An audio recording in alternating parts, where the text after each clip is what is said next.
All right, shalom, shalom. I'd like to start off first and foremost by giving all praises, glory, and honor to Yahweh Ba'Shem, Yahweh Shai, Ba'Shem Rakakadash.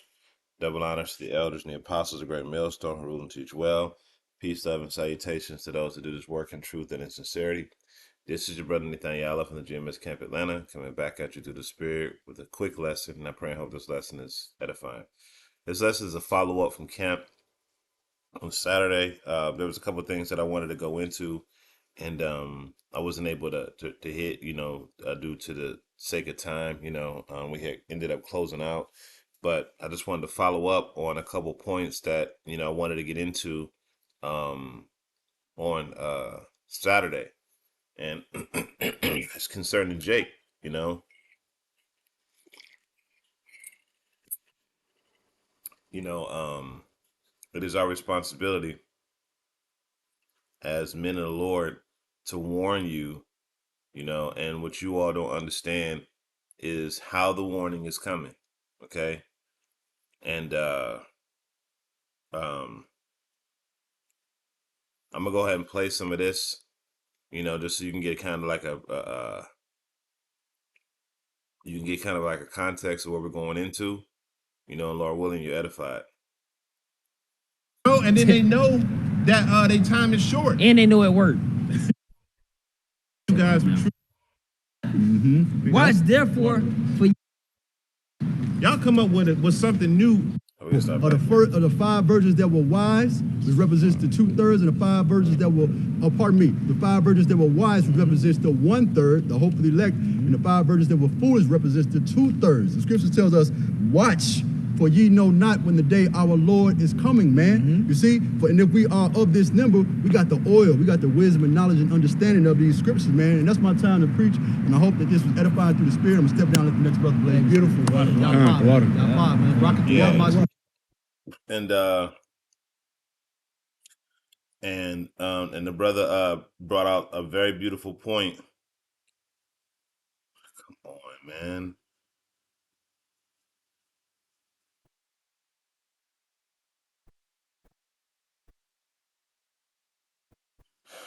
All right. The brother made it, he brought out a beautiful precept, in how you know the oil is his wisdom, knowledge, and understanding. Okay. And the 2/3 of those that are not going out to get this oil while it's available. Okay. And the sellers, are the men of the Lord that are on the highways and byways preaching this word, okay, telling you what it is. All right. So, go ahead and play a little bit. Outside, beautiful sermon. Oh, me? Which one is it? He closed last week. Okay. I thought you said, Brother could grab Ecclesiastes 39:1. We'll just start there. You just jump around a little bit. Yeah, Ecclesiastes 39:1. Yeah, because as the brother was saying, if you guys were truly looking at the prophecies, you can understand what's happening in the world right now. You know what I'm saying? You can understand. You can be like, oh, well, A is happening, B is happening right now. Hey, we close. That's right. That's it. This is Ecclesiastes. Oh, Ecclesiastes. Oh, 39 I got it real quick. 39. wait a minute. 39:1.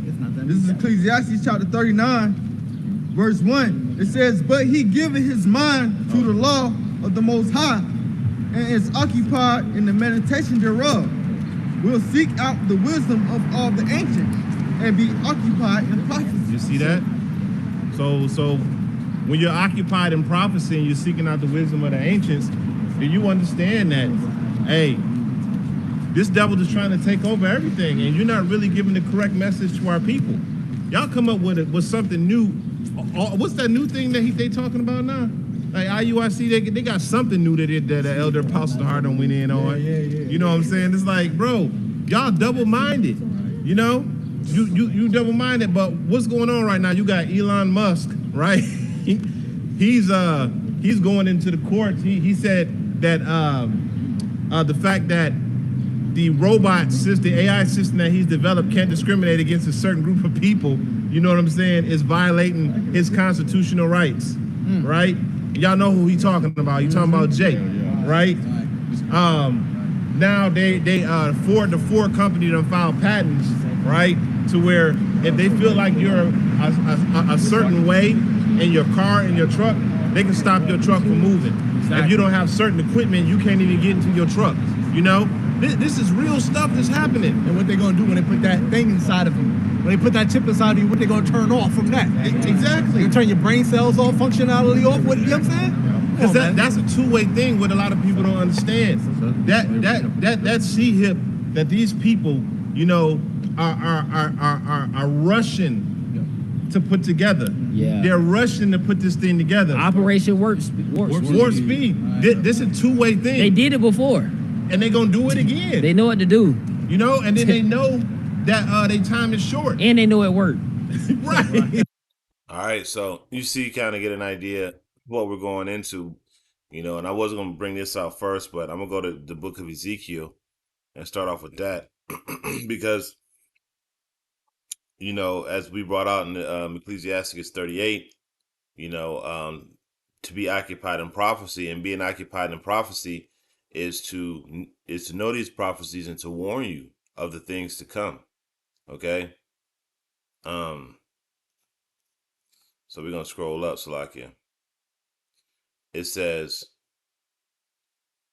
I'm going to start at verse 1. It says, Again, the word of the Lord came unto me, saying, Son of man, speak to the children of thy people, and say unto them, when I bring the sword upon the land, if the people of the land take a man of their coast and set him on the tower, set him for their watchman, if he seeth the sword come upon the land, he bloweth the trumpet, and he warned the people. So you're giving the people the warning of total destruction that's coming. Then whosoever heareth the trumpet, whosoever heareth the sound of the trumpet, and taketh not warning, if the sword come and take him away, his blood should be upon his own head. Okay, so we see a sword coming, right? And it's coming like I was just, you know, we got a drought here in Georgia and certain parts of the country. As a matter of fact, you know, I think it's 61% of the country, they said in a news report yesterday, is in drought, which Lord willing, I'm going to do a lesson about that later. And then if you couple that with the lack of fertilizer in the Strait of Hormuz and then inflation, I mean, you have a perfect storm for a great famine coming across the U.S. Well, that's a warning that, you know, we're giving unto you, the men of the Lord. All right, we're warning you. It says, he heard the sound of the trumpet. This is verse 4. It says, Then whosoever heareth the sound of the trumpet and taketh not warning, if the sword come and take him away, his blood shall be upon his own head. He heard the sound of the trumpet and took not warning, his blood shall be upon him. But he that taketh warning shall deliver his soul. But if the watchman see the sword come and blow not the trumpet, and the people be not warned, if the sword come and take any person from among them, he taketh away his iniquity. He is taken away in his iniquity, but his blood I require at the hand of the watchman. Okay. So, if you don't warn the people and you know better, then the Lord is going to require more punishment of you because you knew better and you didn't do nothing about it. Okay. So I'm going to read that whole thing again. This is Ezekiel 3:1. It says, Again, the word of the Lord came unto me, saying, Son of man, speak to the children of thy people, and say unto them, when I bring the sword upon the land, if the people of the land take a man of their coast and set him for a watchman, if when he seeth the sword come upon the land, he bloweth the trumpet and warn the people, giving warning, letting the people know. All right. It says, Then whosoever heareth the sound of the trumpet and taketh not warning, if the sword come and take him away, his blood shall be upon his head. Okay. It says, he had heard the sound of the trumpet and took not warning, his blood should be upon him. but he that taketh warning shall deliver his soul.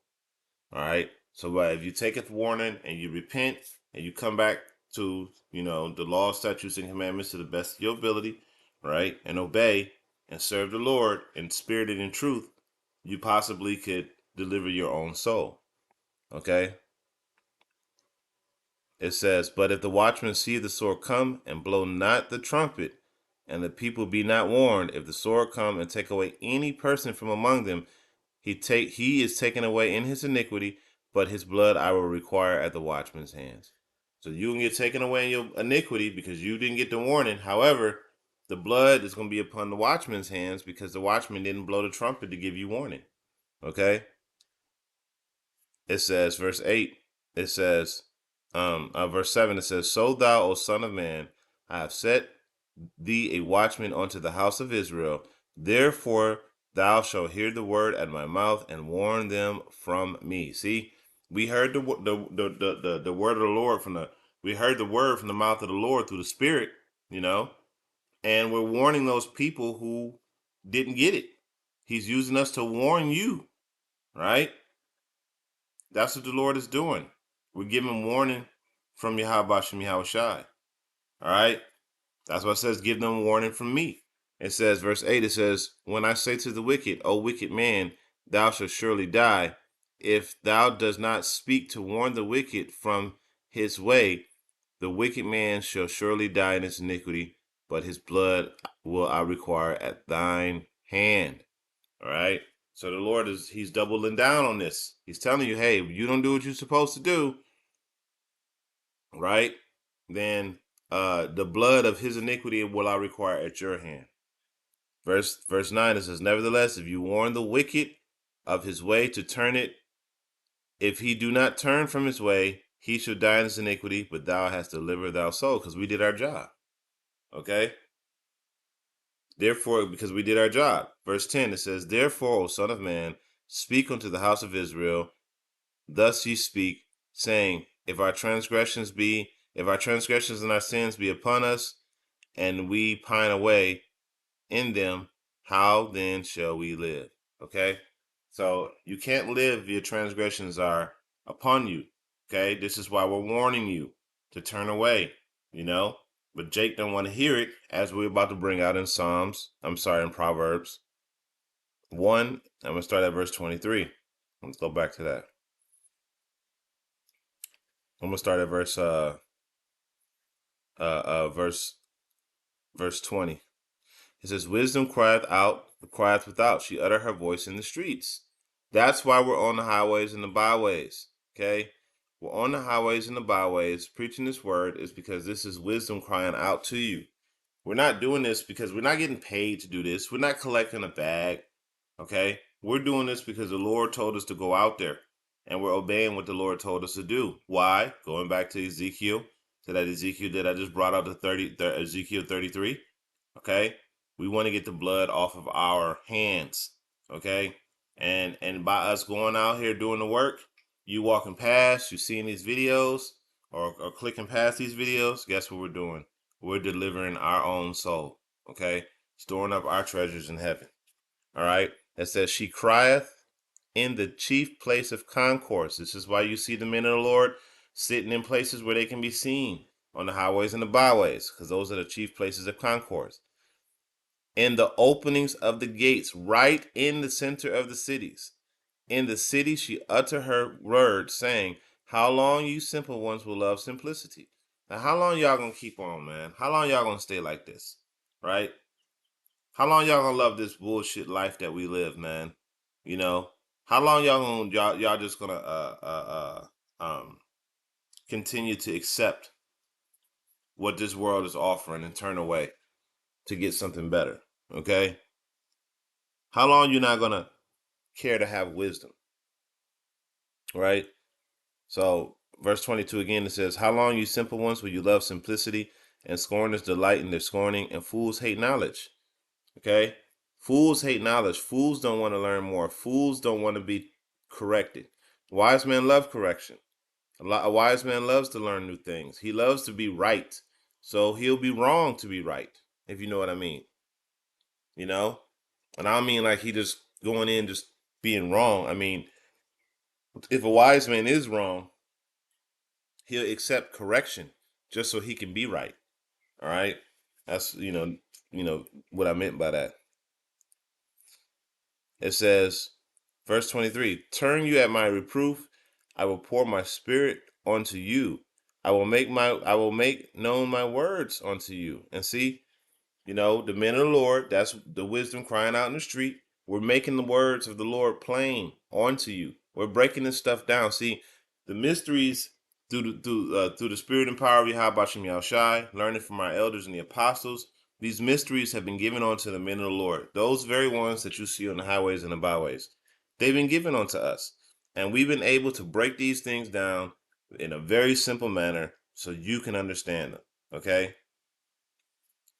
It says, because I have called and ye refuse, I have stretched out my hand and no man regardeth. You see? The Lord got his hand stretched out to you, and you're just walking right past like it's nothing. You're looking at us like we're just nobodies.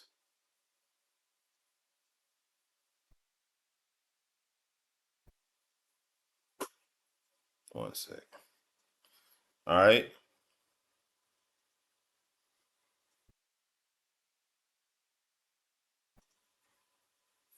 Let's continue on. It says,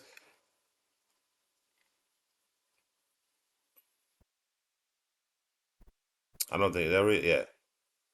It says, let me start at verse 24 again. It says, because I have called and you have refused, I have stretched out my hand and no man regardeth, but you have set at naught all my counsel, and with none of my reproof. Okay? So, the Lord has been trying to tell you, hey man, change your ways, do this, do this, do this. Just come back to this, man. Stop being a niggard, basically, just to sum it all up. All right. Verse 26, and this is for the 2/3. It says, I will also laugh at your calamity, and I will mock when your fear cometh. And that is right here. That's right at the door. Okay? Yahweh Shem Yahushai is making big boy moves. I would say the Lord is visiting this place. He's not about to, he's visiting. He's about to turn this thing up though. All right. Look at all this stuff. Hey, we down in the Strait of Hormuz, right? What's going on there? Then you got potential famines happening all across the world. You see that Obadiah 1 and 4, I believe, all 1 and 2, the men of that confederacy, I believe it's 1 and 2. All right. Have turned against thee and laid a wound on they eat their bread. Have turned against thee and laid a wound upon thee. Slakia. All right. So we see that happening. So the Lord is definitely visiting this place. Verse 26, I will also laugh at your calamity and mock when fear cometh. Yeah. And it's about to be some great fear. People are already in fear right now. And it's about to get way worse. It says, when your fear cometh as a desolation, and your destruction as a whirlwind, when distress and anguish cometh upon you, then they shall call upon me, and I will not answer. You see, this is why it's important. Your mom and your dad, baby, listen, you got to stop doing this. You got to stop doing that. You can get in trouble one day. Stop robbing people. Stop being a nigger, right? And then you get locked up one day and you get some big boy time. And you call them for help and they're like, I ain't helping you. You're going to have to go ahead and deal with that. Well, why not? Well, I told you. I warned you. You didn't listen. You want to do what you want to do. So now you got to live with the consequences. Okay? I'm not going to hear you no more because when I tried to help you, you weren't trying to hear it. You knew better. So now I know better. All right? That's what it says. Then they should call me, and the Lord, and I will not find, and they should call me and they should seek me early, but I shall not find them. Okay? What does it say?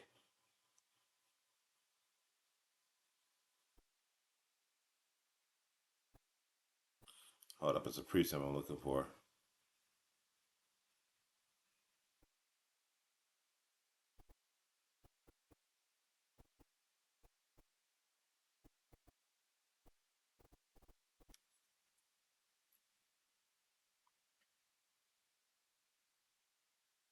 Yeah. Let me go back to this. Oh,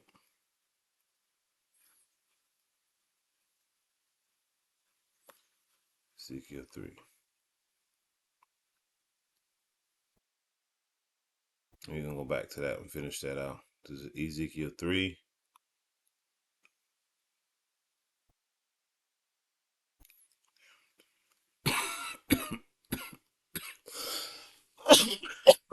Ezekiel 3 and 26. And it says, and I will make thy tongue cleave to the roof of thy mouth, that thou shalt be dumb, and thou shalt know and not be a reprover, and thou shalt not be to them a reprover, for they are a rebellious house. Okay?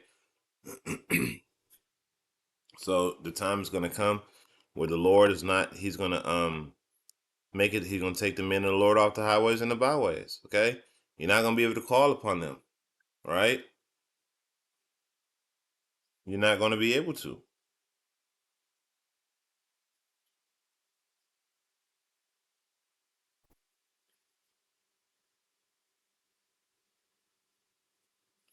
All right.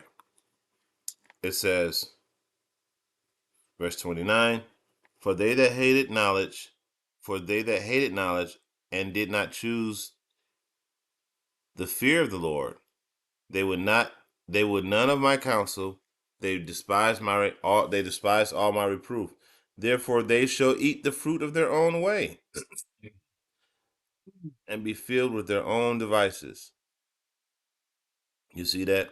So the Lord is like, listen, hey, you're gonna have to eat the fruit in your own way. And I'm looking at how Jake behaved, especially these women, and I'm like, God damn, man, y'all really do have a lot to pay for.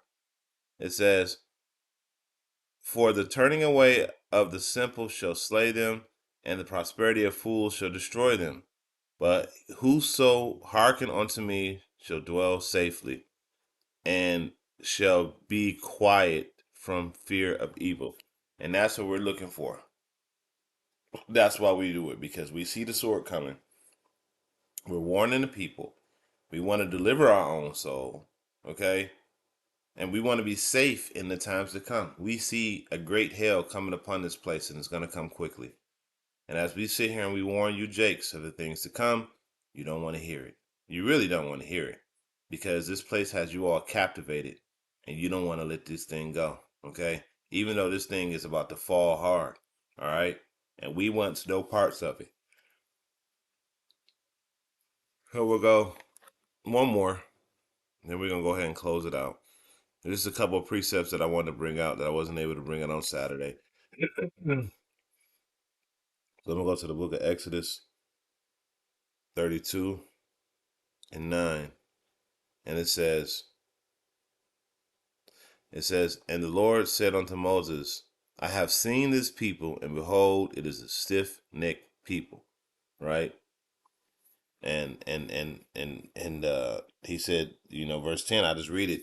It says, now therefore let me alone, that I may wax hot against them, and that I may consume them, and I will make of thee a great nation. Just you. Okay? And Moses was like, wait. You can go into it. But Moses was like, wait. Come on, don't, hey, the stories, the people gonna tell is that you brought them out of Egypt just to destroy them all. Okay? So, back then they had Moses, to speak with the Lord, and Moses was the Lord's friend. Okay? He spoke with the Lord face to face. Right? So there it is, man. So the Lord, hey, he gonna wax hot with y'all this time, and he gonna put boot to ass, all right? Because we're here. It's no longer coming. We're here. So with that, I would like to end this off by giving all praise, glory, and honor to Yahweh Ba'ashem, Yahweh Shai, Ba'ashem Karkadash. Until the next time, I say shalom.